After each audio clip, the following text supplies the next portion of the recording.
Hello friends, मैं हूं वर्षा। आज इस वीडियो में हम बात करेंगे यूनिट सेकंड के सेकंड पार्ट की। ठीक है, फर्स्ट पार्ट हमने डिस्कस कर लिया है। अगर आपने नहीं देखा है तो प्लीज़ एक बार जाके उसको ज़रूर देख लीजिएगा, तभी आपको ये सारी चीज़ें समझ में आएंगी। ठीक है, तो स्टार्ट करते हैं। आज की वीडियो आपको पसंद आए तो लाइक कीजिए, फ्रेंड्स के शेयर कीजिए, और किसी भी तरह की कोई भी क्वेरी हो तो प्लीज़ कमेंट सेक्शन में ज़रूर बताइएगा। स्टार्ट करते हैं। देखिए, सबसे पहले डिस्कस करते हैं meaning of counter offer. Counter offer क्या होता है? देखिए, जब भी हम बात करते हैं ऑफ़र की, तो ज़रूरी नहीं है कि आप जो सामने वाली पार्टी है उसको जो भी ऑफ़र दे रहे हो वो उसको एक्सेप्ट कर ले। हो सकता है प्राइस या कुछ ऐसी चीज़ें हैं, कंडीशंस हैं जो उसको समझ नहीं आ रही हैं, वो अपनी तरफ से दूसरा ऑफ़र बनाकर दे रहा है आपको, तो वो कहलाता है आपका काउंटर ऑफ़र। ठीक है, अब आप एक बार इसको पढ़ लीजिए और आपको समझ में आ जाएगा। When in place of accepting the terms of an offer as they are, the offeree accept the same subject to certain conditions or qualifications, he is said to make a counter offer। जैसे कि for example, mister राज ने mister Suresh से कहा कि मैं आपको 1000 bags of wheat आपको 5000 rupees में दूंगा। ठीक है, जबकि उसने कहा कि मुझे वो व्हीट 5000 रुपीज़ में नहीं चाहिए, मुझे वो व्हीट चाहिए 4500 में। ठीक है, तो वहाँ पर क्या हुआ, जो उसने कहा कि मुझे 4500 में चाहिए, तो ये क्या हो गया, काउंटर ऑफर हो गया। उसने कहा कि तुम मुझे 5000 में बेचना चाह रहे हो लेकिन मुझे 4500 में चाहिए, तो ये है हमारा काउंटर ऑफर। ठीक है, तो आई होप ये मीनिंग आपको क्लियर है। नेक्स्ट आते हैं इररिवोकेबल ऑफर्स। इररिवोकेबल ऑफर्स अब क्या होते हैं, इसको समझते हैं। देखिए, कभी कभी क्या होता है कि कुछ एक स्पेसिफाइड टाइम दिया होता है ऑफरी को कि वो उसको एक्सेप्ट कर ले। जैसे कि अभी ऊपर वाले एग्जांपल में कहा मैंने कि राज ने कहा था सुरेश से कि मैं आपको ये सेल करना चाहता हूँ, तो उसमें उन्होंने टाइम और लगा दिया कि ये जो मैं आपको 5000 रुपये में सेल कर रहा हूँ, ये सिर्फ और सिर्फ आज कितना है, जून चल रही है अभी। उन्होंने कहा कि मैं ये आपको सेल करना चाहता हूँ जुलाई तक। ठीक है, उसने एक टाइम पीरियड बना दिया। अब ये कुछ भी हो सकता है, जो भी टाइम पीरियड में वो उसको दे रहे हैं उससे उन्होंने कह दिया कि ये विदिन 2 मंथ्स तक है। ठीक है, नहीं तो इसके बाद अगर आप परचेस करते हो तो और महंगा मिलेगा आपको।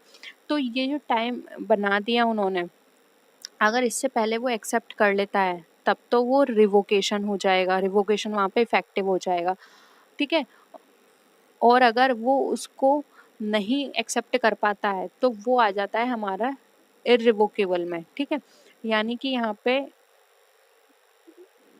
एक तरह से हम ये कह सकते हैं कि जो उन्होंने ऑप्शंस दिया था कॉन्ट्रैक्ट का, तो वो कॉन्ट्रैक्ट का ऑप्शन क्या है, अब ख़त्म हो गया। उन्होंने टाइम पीरियड दिया था, उस टाइम पीरियड में उन्होंने उसको एक्सेप्ट नहीं किया और अब वो ऑफ़र वहाँ पे ख़त्म हो चुका है। ठीक है, तो ये कहलाता है हमारा इररिवोकेबल ऑफर्स। ठीक है, अब देखो नेक्स्ट आता है एक्सेप्टेंस ऑफ एन ऑफर। अब एक्सेप्टेंस ऑफ एन ऑफर क्या होता है? देखो, जब कोई पर्सन किसी भी ऑफर को बनाता है, ठीक है, तो वहाँ पे जो जो सेकंड पार्टी होती है वो उसको एक्सेप्ट कर लेती है, तो ये कहलाती है एक्सेप्टेंस ऑफ एन ऑफर। अब यहाँ पे जो एक्सेप्टेंस है, जो कंसेंट दी गई है किसी भी प्रपोजल पर काम करने की, ठीक है, तो यहाँ पे जो ऑफरी होता है वो deem to has given his acceptance when he gives his assent to the proposal, यानी कि वो अपनी तरफ से असेंट दे देता है कि ठीक है, आपने जो मुझसे कहा है मैं वो काम करने को तैयार हूँ, या मैं वो जो प्रपोजल आपने दिया है मैं उसको एक्सेप्ट करता हूँ। अब ये जो एक्सेप्टेंस है वो ऑफ़र की या तो एक्सप्रेस हो सकते हैं या इम्प्लाइड हो सकते हैं, कुछ भी हो सकते हैं, क्योंकि अभी हमने टाइप्स ऑफ ऑफ़र में भी पढ़ा था, इम्प्लाइड ऑफ़र भी होता है और एक्सप्रेस ऑफ़र भी होता है, तो वो किसी में भी दे सकता है। तो ये हमारी कहलाती है acceptance of an offer. Next आता है legal rules as to acceptance, यानी कि किसी भी चीज़ को एक्सेप्ट करने के लीगल रूल्स क्या क्या हैं उनके बारे में हम पढ़ लेते हैं। ठीक है, देखिए, सबसे पहले तो अगर हम बात करें तो इट मस्ट बी एब्सोल्यूट और अनक्वालिफाइड।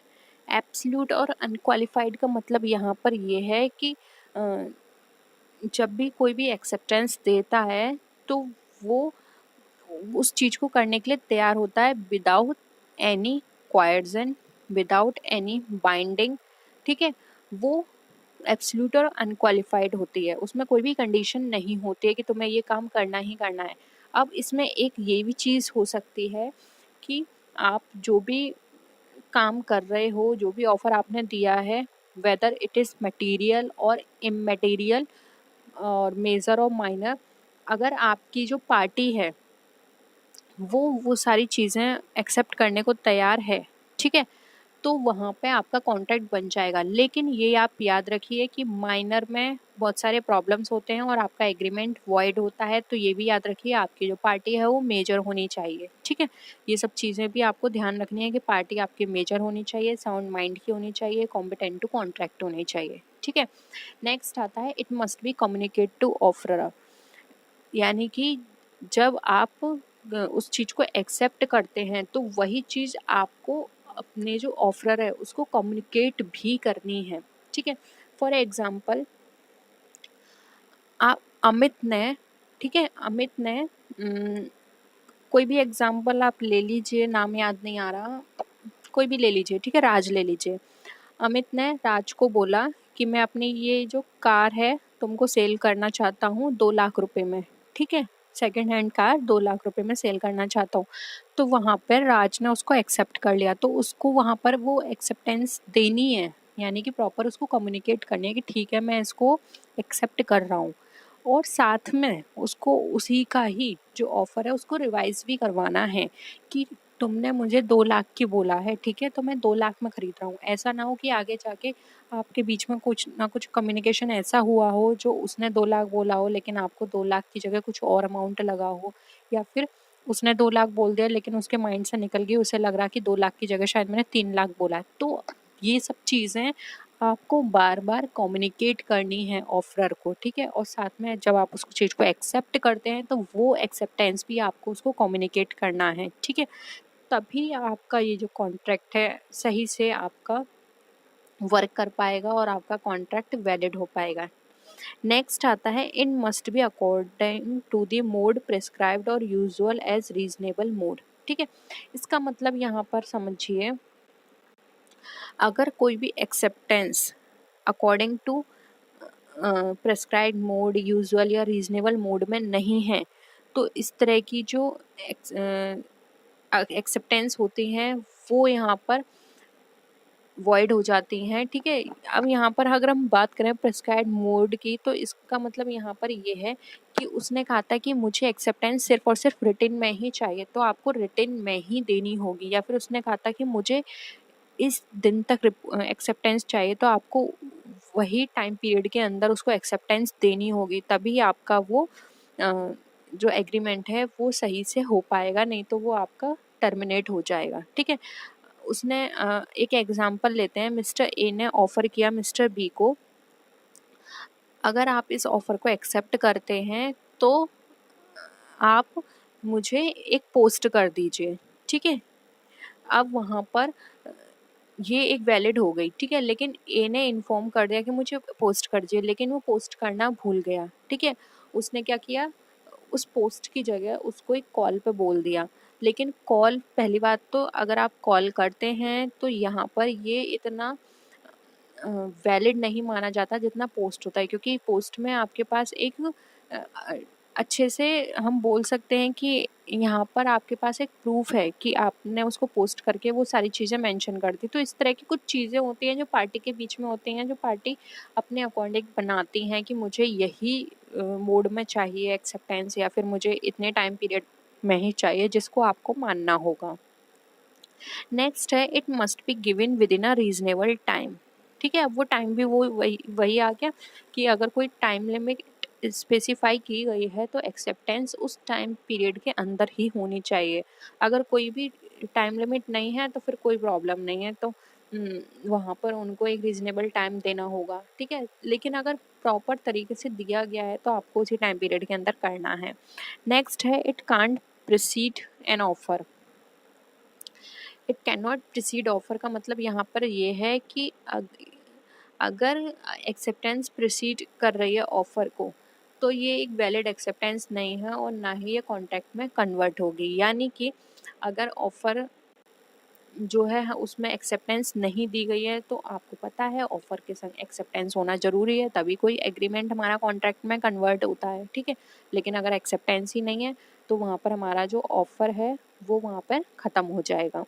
नेक्स्ट है, it must show an intention on the part of the acceptor to fulfil terms of the promise. If no such intention is present the acceptance is not valid. अब इसको समझिए, अगर कोई भी इस तरह की इंटेंशन प्रेजेंट में नहीं है तो वहाँ पे जो एक्सेप्टेंस है हमारी वैलिड नहीं होगी, सिंपल सी बात है, ठीक है। फिर आता है, it must be given by the party और parties to whom the offer is made.